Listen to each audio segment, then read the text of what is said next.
সামর্থ্য হওয়ার পরে যদি কেউ কোরবানি না করেন, কোরবানির নেসাবের ক্ষেত্রে যাকাতের মতো কি পূর্ণ 1 বছর থাকতে হবে? নাবালেগের পক্ষ থেকে কোরবানি দেওয়া যাবে কিনা? প্রথম কথা, দরিদ্র ব্যক্তির উপর কোরবানি ওয়াজিব না, কারণ তার কাছে নেসাব পরিমাণ সম্পদ নাই। কিন্তু যদি সে কোরবানি করার নিয়তে কোনো পশু ক্রয় করে, তো কোরবানি নামক এই ইবাদতটা আমরা করব। করার ক্ষেত্রে আমরা মাসালাগুলো খুব ভালোভাবে মনে রাখবো, মাথায় রাখবেন। এই মাসালা আমাকে কেউ জিজ্ঞাসা করে নাই, এই মাসালাগুলা কেউ কিন্তু জিজ্ঞাসা করে নাই। এটা কেন বলতেছি? কারণ আপনারা আমার আজকের এইগুলা জিজ্ঞাসা করে প্রত্যেক মাহফিলে যে আমার মাসালা জিজ্ঞাসা করবো না, আমি সরাসরি মাসালা দিতে পারি না, যোগ্যতাও রাখি না। মাথায় রাখবেন।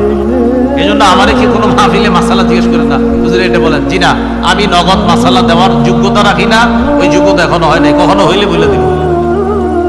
মাসালা মন দিয়ে শুনেন। কোরবানির গুরুত্বপূর্ণ অনেকগুলা মাসালা বলা হবে, একদম মন দিয়ে শুনবেন মাসালাগুলা। প্রথম কথা, সামর্থ্য হওয়ার পরে যদি কেউ কোরবানি না করেন, মুসনাদে আহমদের একটা বর্ণনা আছে, 16 নম্বর খণ্ড 120 নম্বর পৃষ্ঠা। রাসূলুল্লাহ সাল্লাল্লাহু আলাইহি সাল্লাম বলেন, মান ওয়াজাদা সাআ, কারো যদি সামর্থ্য থাকে, থাকার পরেও আলাম ইউদাহি, সে কোরবানি দেয় না, সামর্থ্য আছে কোরবানি দেয় না, ফালা ইয়াকরাবান্না মুসাল্লানা, সে যেন আমাদের ঈদগাহে না আসে। রাসূলুল্লাহ সাল্লাল্লাহু আলাইহি সাল্লাম বলেন, সামর্থ্য থাকার পর যদি কেউ কোরবানি না দেয়, সে যেন আমাদের ঈদগাহে না আসে। এখন কোরবানি কার উপর ওয়াজিব? খুব মন দিয়ে শুনবো আমরা। প্রাপ্তবয়স্ক সুস্থ মস্তিষ্ক সম্পন্ন ব্যক্তি, প্রাপ্তবয়স্ক সুস্থ মস্তিষ্ক সম্পন্ন ব্যক্তি, সে যদি নেসাব পরিমাণ মালের মালিক হয়, তার উপর কোরবানি দেওয়া ওয়াজিব। আবার বলছি, সুস্থ মস্তিষ্ক সম্পন্ন নেসাব পরিমাণ মালের মালিক যদি 10, 11, 12 তারিখ এই 3 দিনের কোনো একদিন হয়, 10, 11, 12, আবার বলছি 10ই জিলহজ, 11ই জিলহজ, 12ই জিলহজ সূর্যাস্তের আগে, 12ই জিলহজ সূর্যাস্তের আগে যদি কেউ যাকাত দিতে হয়, যেই নেসাব হইলে ওই নেসাবের মালিক যদি কেউ এই 3 দিন হয়, যাকাত দেয় কয় বছর পুরো হইলে? 1 বছর। এটা 1 বছর না, মাত্র কয় দিন? 3 দিন। হ্যাঁ, 3 দিন, 10, 11, 12 জিলহজ, এই 3 দিন যদি সুস্থ মস্তিষ্ক সম্পন্ন বালেগ বালেগা নারী পুরুষ তাদের কাছে যদি নেসাব পরিমাণ সম্পদ থাকে, তাদের উপর কোরবানি দেওয়া ওয়াজিব। মনে থাকবে তো? আল্লাহ আমল করার তৌফিক দান করেন। এক্ষেত্রে একটা কথা মনে রাখবো, কোরবানির ক্ষেত্রে প্রয়োজনের অতিরিক্ত সম্পদের মধ্যে জমিনও গণ্য করবেন। যেই জমিনের ফসলটা আপনার প্রয়োজনের অতিরিক্ত, মানে এটা আপনার প্রয়োজন না, এটা আপনার না হইলেও চলে, এই জমিনের ফসল না হইলেও চলবে, এটাও কোরবানির নেসাবে ধরবেন। জমিনের ক্ষেত্রে প্রয়োজনের অতিরিক্ত যে জমিনগুলো আছে, কোরবানি, শুধু কোরবানির নেসাবের ক্ষেত্রে এটাকে আমরা গণ্য করব। আল্লাহ বুঝার তৌফিক দান করেন। অনেকেই আছে কিন্তু আপনার নেসাবের মাল আছে, হয় এই 3 দিনে হয়ে যায় অনেকের, মাশাআল্লাহ।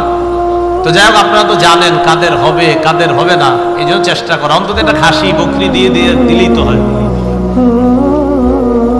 এরপরের মাসালাটা আমরা মন দিয়ে শুনবো। নেসাব স্বর্ণের ক্ষেত্রে 52.5 তোলা স্বর্ণ, স্বর্ণের ক্ষেত্রে 7.5 ভরি স্বর্ণ, রূপার ক্ষেত্রে 52.5 তোলা রূপা, 7.5 ভরি স্বর্ণ অথবা 52.5 ভরি রূপা, 7.5 ভরি স্বর্ণ, আর রূপার ক্ষেত্রে 52.5 ভরি বা তোলা, যেটা বলেন, ভরি বললেও হবে, রূপা। এখন কথা হলো, কারো কাছে কিছু স্বর্ণ আছে, কিছু রূপা আছে, কি আছে বলেন তো? কিছু স্বর্ণ, কিছু রূপা, কিছু টাকা পয়সা আছে, এই সবগুলা মিলাইলে যদি 52.5 তোলা রূপার সমপরিমাণ হয়, কারো কাছে কিছু টাকা আছে, কিছু স্বর্ণ আছে, কিছু রূপা আছে, সবগুলা মিলাইলে তার কাছে 52.5 তোলা রূপার সমপরিমাণ অর্থ আছে, তার উপরও কোরবানি ওয়াজিব। বুঝছেন?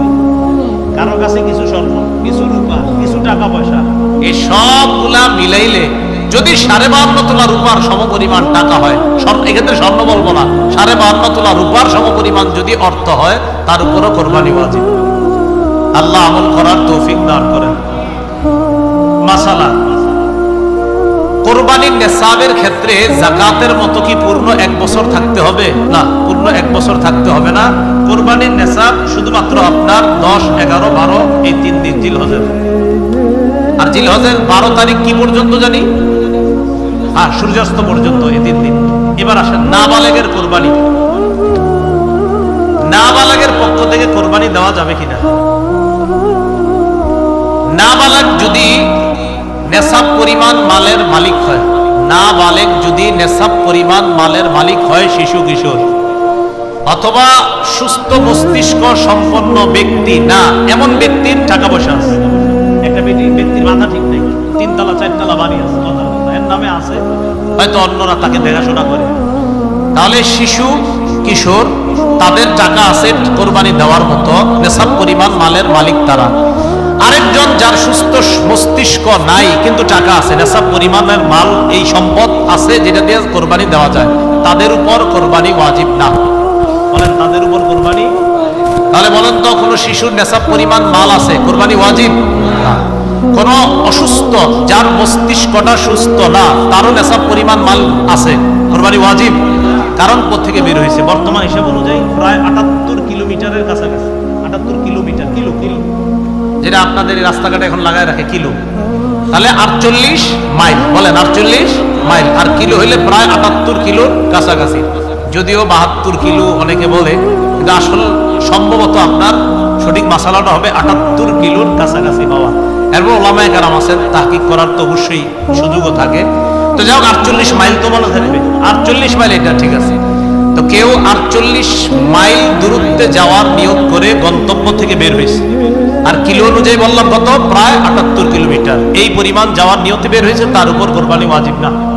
তার উপর কোরবানি ওয়াজিব না, তার উপর কোরবানি ওয়াজিব না। এরকম মুসাফিরের উপর কোরবানি ওয়াজিব না।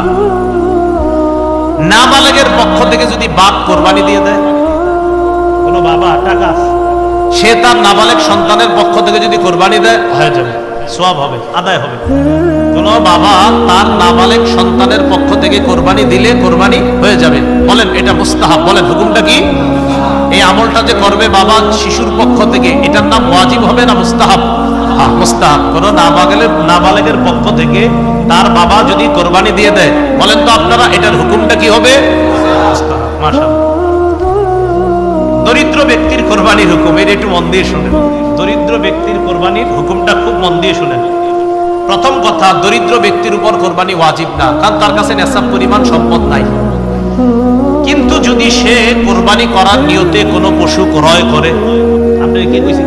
কিন্তু আপনি কিনছেন, দরিদ্র ব্যক্তি, তার উপর কোরবানি ওয়াজিব না, কিন্তু উনি কোরবানির নিয়তে একটা পশু কিনছে, তাহলে কোরবানি ওয়াজিব হয়ে যাবে এটা দেওয়া। দরিদ্র ব্যক্তি যার উপর কোরবানি ওয়াজিব না, তিনি যদি কোরবানির নিয়তে পশু ক্রয় করে, তার জন্য এই কোরবানি পশুটা কোরবানি করা ওয়াজিব হয়ে যায়। মনে থাকবে নি? তাহলে বলেন তো, দরিদ্র ব্যক্তির উপর কি কোরবানি ওয়াজিব? না। যদি কিনে, তাহলে ওই পশু কোরবানি করা কি হয়ে যায়? ওয়াজিব হয়ে যায়। আল্লাহ বুঝার তৌফিক দান করেন।